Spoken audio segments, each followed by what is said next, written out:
Welcome to Moments. Here we've got an example of a past paper question where you have a large mass in the form of a large rock, and then you have a pivot over here represented by a triangular shape.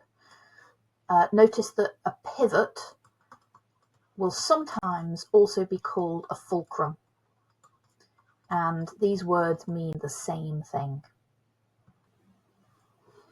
Here we have a rod or a beam,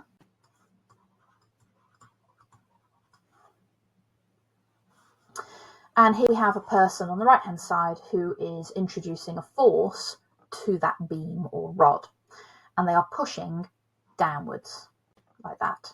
So that is the force that they are applying, and that force is going to have a rotational effect on this beam, and it will rotate about the pivot. That will be the center of the circle that when it turns, it would turn around. Now what you'll notice in this example here is that the distance between the pivot and the force is much larger than the distance between the mass and the pivot. And what that means is that a relatively small force over here is going to be able to lift a very, very heavy object over here. And this is because the distance magnifies the force. You need a small force to create a turning effect that will rotate a large force at a small distance away from the pivot. We say that the force multiplied by the distance away from the pivot is the moment. So if you have a moment, then that can be created either by having a small distance and a large force, or it can be created by a small force and a large distance. This is what is happening on the left-hand side, and this is what is happening on the right-hand side. Now, if you read your textbook very carefully, you'll notice that in this equation, it specifies that it has to be the perpendicular distance. The perpendicular distance from the point to the line of action. So in this diagram here, the line of action is there. There's the pivot. And we're talking about the perpendicular distance, where the force is acting at 90 degrees compared with the distance that's being measured. You have to have it this way, otherwise your calculation won't be correct. Sometimes you will be given a diagram. Here is a beam. Here is the pivot or the fulcrum in the middle. And you may be given a force that's acting at an angle. Let's say that angle is theta. All you would need to do would be to resolve the force in a direction that is 90 degrees compared with the beam. That's all you would have to do, is resolve it, and then use that in your calculation. So for example, if this force here had a value of 5 newtons at an angle of 45 degrees, then the force that you would put into the equation would be 5 sine 45, or this distance sine theta. And you would have your distance here, which might be 2 meters. So to calculate the moment, your force would be 5 sine 45 multiplied by the distance, which is 2 meters, and that would give you your moment. Sometimes you get paired forces, and here we have a steering wheel, and the wheel can rotate in either direction. We have 2 forces with the same magnitude acting in opposite directions on opposite sides of the pivot. So remember from what you've seen previously, you know that a steering wheel rotates about the center.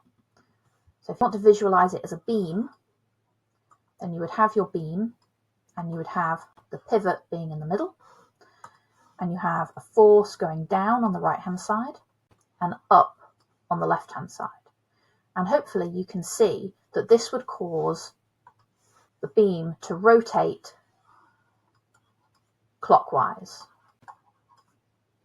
rotation. And both of these forces are causing that to happen. They are working together. They are working as a couple. They have the same magnitude. And when we're doing calculations for couples, we use the whole of the distance between the two forces.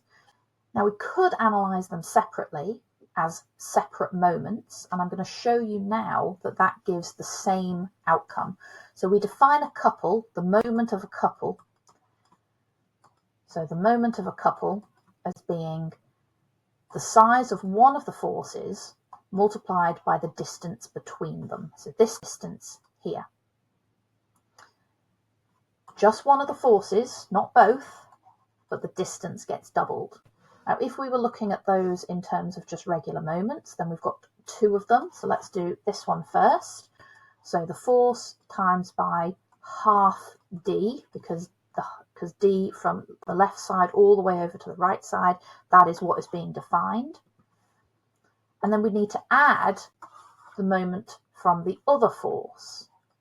Force times by, again, half d. When we simplify this down, we get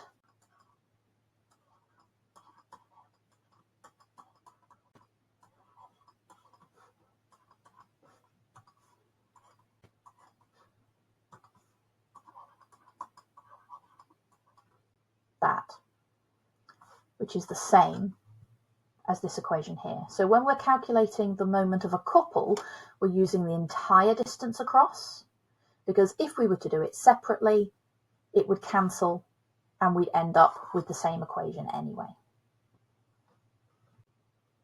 Let's now talk about the principle of moments. Now, we've previously looked at equilibrium. And equilibrium tells us that if an object has forces on it, and those forces all cancel each other out, the top cancels the down, the right cancels the left, then what we have is an object with no net force, and it is not accelerating. Its acceleration is equal to 0. We also need to have no net moment. The object cannot be rotating if it's in equilibrium. The principle of moments tells us that the sum of the clockwise moments is equal to the sum of the anti-clockwise moments. So what that means is that if you have a beam, then all of the forces making it rotate clockwise must be balanced with forces making it rotate anti-clockwise, and there being no net rotation. We can have quite complicated situations with lots of different forces,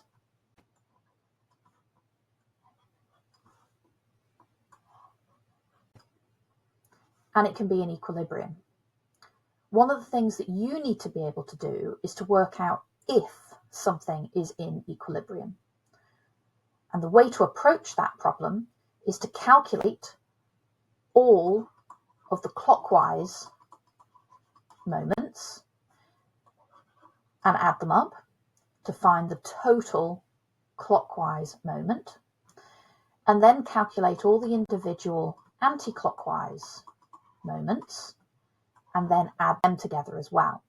And if there is equilibrium, then those two things will be equal. This diagram shows an example exam question.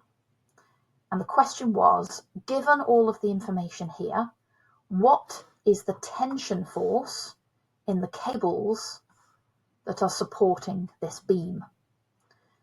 We're given distances, we're given the weight of the beam, and we're given the mass of an object that is suspended from the beam. And we need to be able to calculate what the tension is on each side. Now this can be quite an intimidating type of question because there are two supports and there doesn't appear to be a fulcrum of any kind. But the way to think about it is to imagine that one of those wires was cut.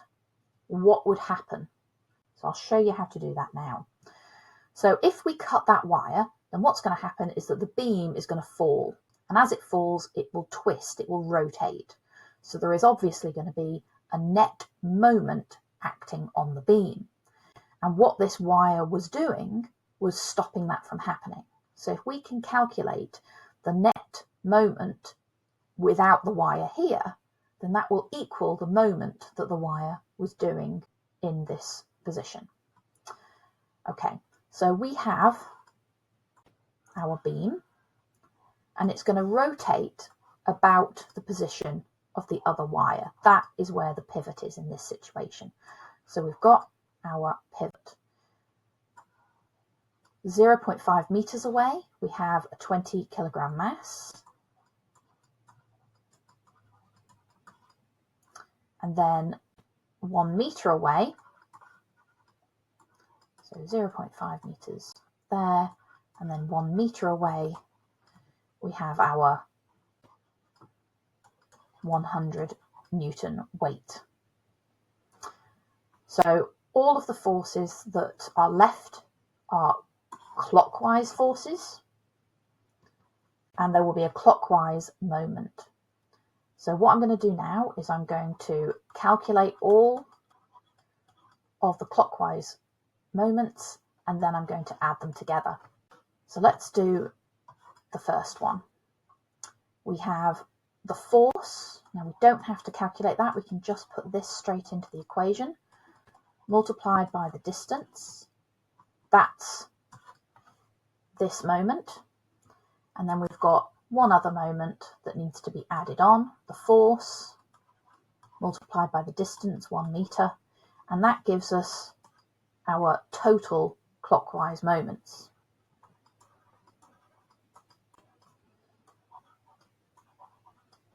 Notice the units. A moment is a force multiplied by a distance, so that's the unit, Newton meters. Newton comes from the force, we're multiplying it by a distance, so there's the meters. If we were to cut the other wire, then what would happen? We have a downward force and another downward force, so the beam would fall and it would rotate this way. It would rotate anti-clockwise about this position. This wire is still intact in our imagination, and the beam would fall down, and that would be the center of the circle that it would draw out. So let's have a go at this problem.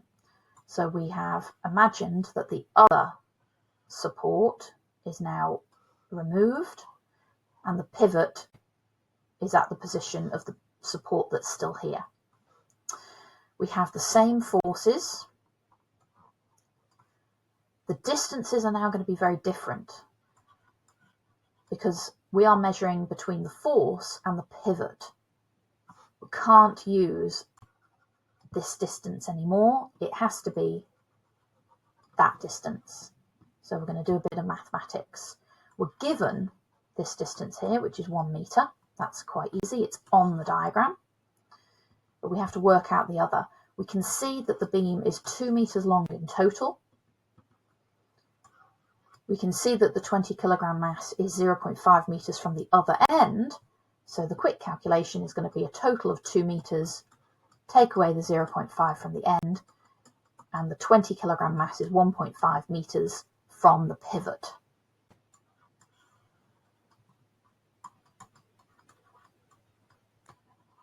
Okay, so we're now going to do these calculations, and we're going to be calculating the total anti-clockwise moments.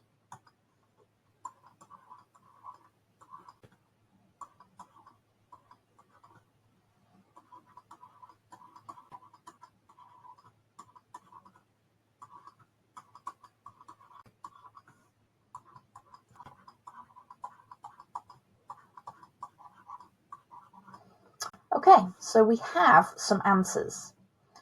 We have the moment if we were to cut the right-hand wire, and that tells us that the right-hand wire is providing this moment. If we cut the wire, this is what's going to happen. It's going to rotate clockwise with this moment. So the wire must have been opposing this. The wire must have been producing this moment in the other direction. The wire was pulling upward with this moment, and we can quickly calculate the force. The wire is acting 2 meters away from the pivot.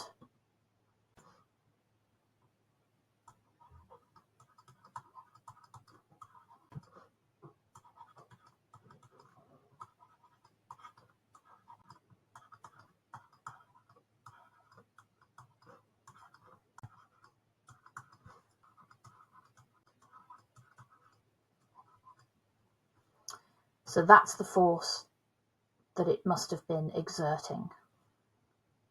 We did the same for the other wire. We imagined that that wire had been cut,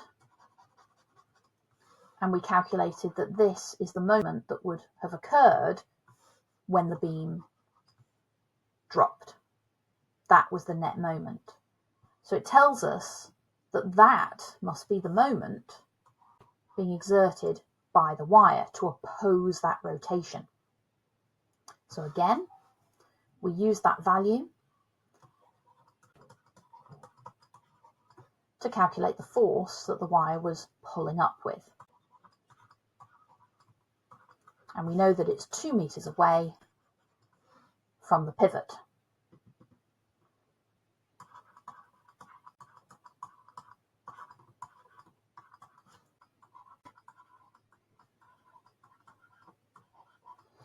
The last thing to do is to analyse the answers and see if they make sense. So this is B and this is A. Does it make sense that the force of B is smaller than the force on A? And yes, it does, because we can see that this 20 kilogram mass is much closer to the wire at position A than it is to the wire at position B. So more of this force is pulling down on the left-hand side, so A has to do more work and exert more force to oppose that. All objects with mass can be thought of as being a single point, which is why I've been drawing objects with mass as a single point. The object might be square-shaped, or it might be triangular, or it could be an irregular shape. It doesn't really matter. That dot, that point there, could be a vase, it could be a piano, it could be a person. It doesn't matter. We can represent all masses as a point. And this point, when we're talking about mass, is the centre of mass. It is the point in or near an object that we can calculate as being the location where all mass is concentrated. So we can mathematically describe an object using its centre of mass alone. It doesn't matter how that mass is distributed through the object. Mathematically, we can treat every object with mass as though it is a point. When you have an irregular object like this, you can locate its centre of mass using this method. If you hang the object on a string and let it settle, and then draw a dotted line, a vertical line through the object, and then rotate where it's being suspended from and draw another line and keep doing this, then the location where all those lines cross is the centre of mass. It's much easier to locate the centre of mass in a regular object because that's in the centre. So circles, squares, it is easy to locate the centre of mass. It's just in the centre of the object. Things like triangles, because so much of the mass is concentrated towards the bottom of the shape, the centre of mass is going to be lower, so you might need to use this technique. But the reason why this technique works to find the centre of mass is because the centre of mass acts as though all of the mass is concentrated in that location. So you'll notice here the centre of mass is approximately there. On this first diagram, the centre of mass is directly below the suspension point. If it was slightly to the left or slightly to the right, then it would cause a rotation. But when it's balanced and there is no rotation at all, then the centre of mass lies directly below the point where the object is suspended.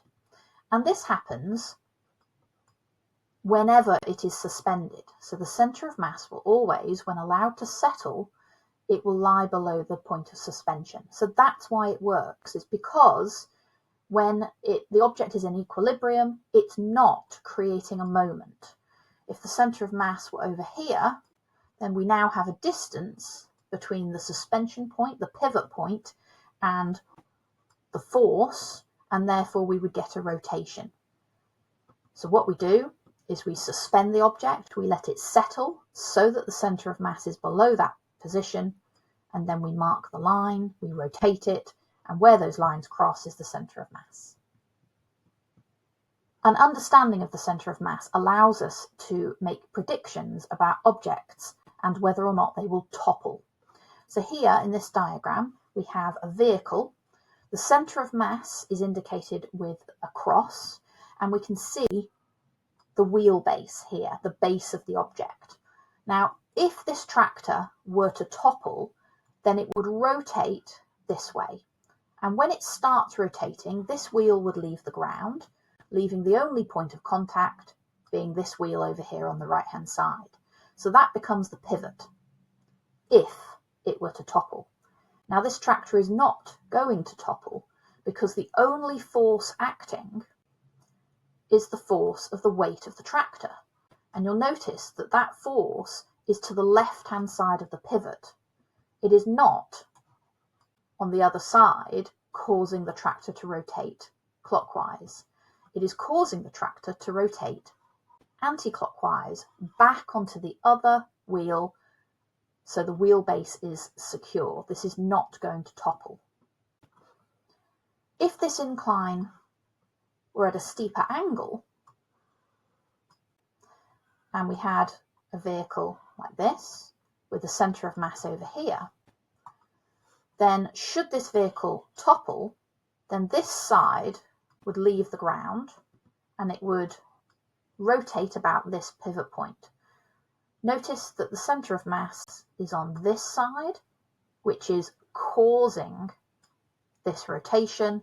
The object would topple. Here's another diagram explaining that same effect. So we've got the centre of mass, which is sometimes called the centre of gravity.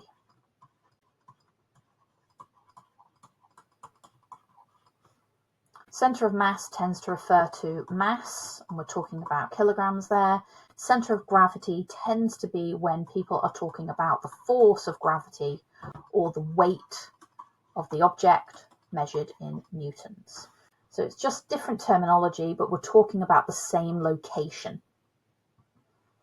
So here they're talking about the force pulling downward.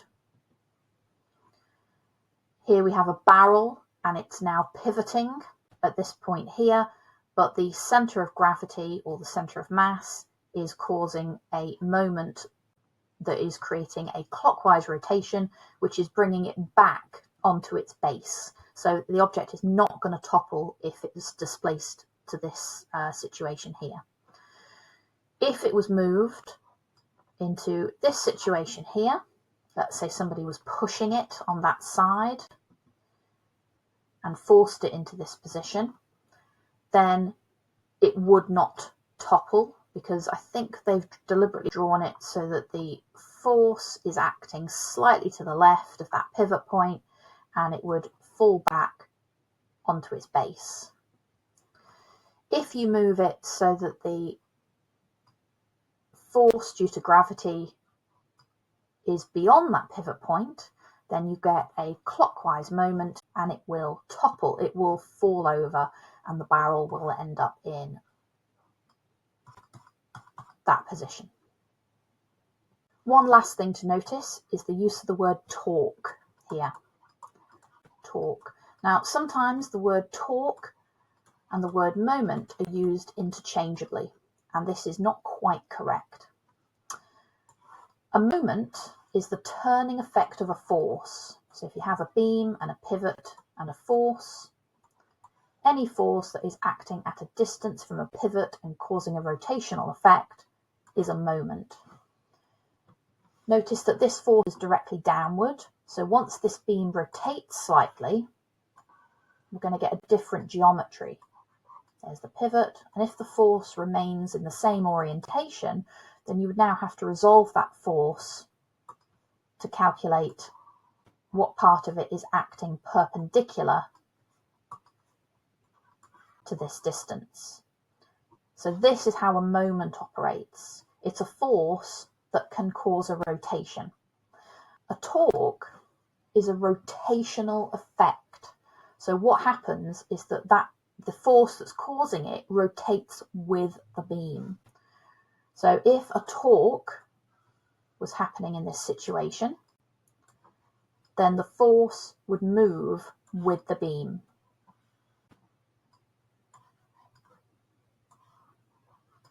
Like this. I've exaggerated the angle slightly. But the force would move with it. And it's an unscrewing or a screwing motion. It's a rotational motion that you tend to have inside engines, for example. So if you think about a screwdriver applying a force to the head of a screw, the screwdriver rotates with the screw. The force rotates with the object that's being rotated. So it's a very subtle difference, but it's an important difference when you start to read about the word torque and you're expecting to see the word moment.